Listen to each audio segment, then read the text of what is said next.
Salad bars, a staple of American restaurants and buffets for decades. Over the years, they grew to offer more than just lettuce and salad dressings. But who was the genius behind them? You know you're hungry to find out. Me too.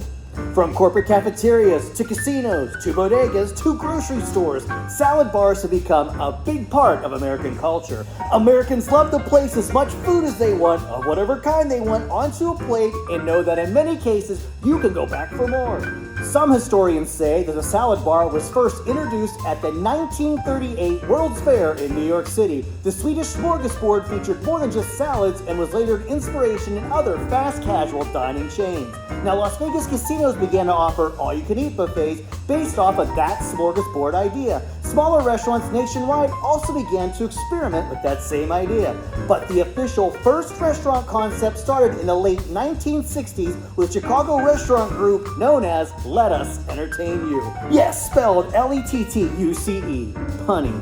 One of their group's heads, Rich Melman, got the idea for the salad bar after seeing a similar concept in Hawaii's steak and lobster restaurant. The restaurant would give patrons a bowl and they would head to a bar with lettuce and about 5 other toppings that would hold them over until their meals arrived. But Melman took that concept and opened his first restaurant, RJ Grunt's, with an expanded salad bar in Chicago in 1971. The problem with this restaurant was, well, there was no real room for a giant kitchen, and there was no real room for vegetable prep. To solve that problem, he had this custom-made bar full of the salad toppings, and it was an immediate hit. Other restaurants immediately jumped on the idea, and the Rack's roast beef chain took it to the fast food world. They tried to beat Arby's. Restaurants would try to offer bigger and better offerings and eventually became small buffets. By adding hot foods and carving stations, these buffets spread to casinos and cruise ships. Now, some fast food restaurants like Roy Rogers offered these bars to add toppings to their burgers, but others, such as Wendy's and Kentucky Fried Chicken, offered these menus plus some side items for a fixed, cheap, all-you-can-eat price. Those bars were horrible loss leaders and didn't make it past the 1980s. And for some chains like Pizza Hut, well, they still had their variety pizza bar all the way into the late 2000s. Now, many grocery stores and bodegas offer salad bars, but they're not all you can eat. Sure, you can pile whatever you want in that container, but it's weighed at a fixed cost per pound. Not really knowing that price gives customers sticker shock at the checkout. Now, unfortunately, all salad bars and buffets closed as part of the 2020 COVID-19 pandemic. Many stores and restaurants never reopened theirs as they were eating too much into their profits, especially as inflation rose and food costs skyrocketed. But in the casino industry, their salad bars turned lavish buffets were gigantic loss leaders. Casinos would offer a cheap deal to get hungry gamblers onto their properties in hopes that they would take their money back at the tables and slots. But as the pandemic allowed these properties to reopen, a large amount of the buffets did not. Those areas were either walled off or repurposed as food halls. It was similar to a mall food court concept, which cost casinos far less. Those concepts popped up even all around New York City.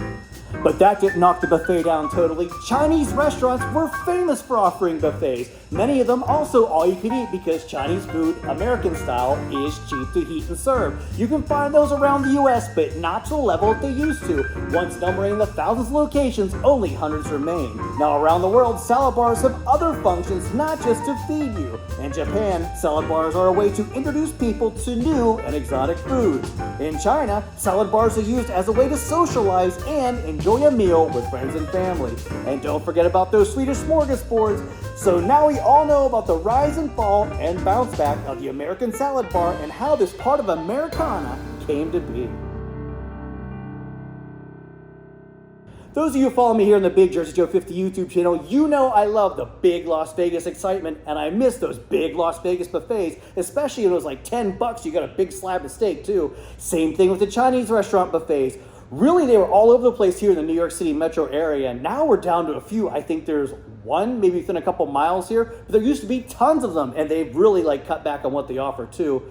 Hopefully the buffet will come back. I know food costs are out of control right now, but that's a way where all of us consumers can really maximize our dollar. Good for us, bad for the restaurants. But you know what's good for you? When you click that like subscribe button for all the fun here on the Big Jersey Joe 50 YouTube channel. And damn, once again, I'm hungry after doing one of these fun-packed shows. All right, Jersey Joe Defender saying thanks for watching. I'm going to go find myself a snack, and I'll see you next time, I hope.